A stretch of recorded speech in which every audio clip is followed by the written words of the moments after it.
হ্যাঁ, বিয়ে সরাসরি গিয়ে করবে, দেখে মোবাইলে বিয়ে করে বলবে যে না আমার শ্বশুর আমাকে সাদা দেখে কালো দিচ্ছে, ঝামেলা বাঁধিয়ে দিবে না।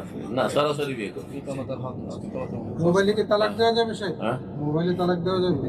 আপনি যদি জাগ্রত অবস্থায় তালাক বলে দিয়ে শুয়ে যান, তাও তালাকে।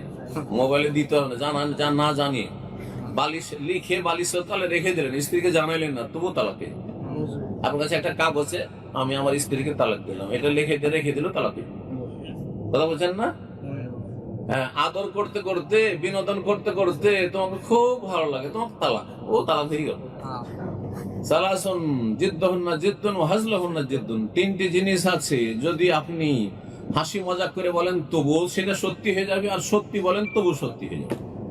আর তার একটি হচ্ছে নিকাহ ও তালাক ও রাজা, বিয়ে, তালাক এবং ফিরিয়ে নেওয়া স্ত্রীকে।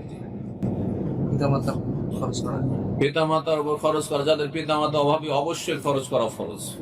যাদের পিতামাতা সচ্ছল, চলে যাচ্ছে সংসার, তখন মাঝে মাঝে কিছু দিতে থাকবে, কিন্তু সব টাকা বাপ মাকে দিতে হবে, এটা হারাম কাজ। আমাদের দেশীয় তরিকা যে যা ইনকাম করবে বাইরে থেকে সব বাপের খাতায় যাবে, আর আপনার ছেলে মেয়ে স্ত্রীকে বঞ্চিত রাখবেন, 5 বছর 10 বছর পরে যাচ্ছেন, কিছুই নেই আপনার ব্যালেন্স। হ্যাঁ, আপনার ইনকাম করার টাকা সব ভাই মেলে ভাগ করে নিল, সব জমি জায়গা, কারণ বাপের নামে মায়ের নাম, এটা হারাম কাজ, এটা জায়েজ না। মধ্যম পন্থা অবলম্বন করতে হবে।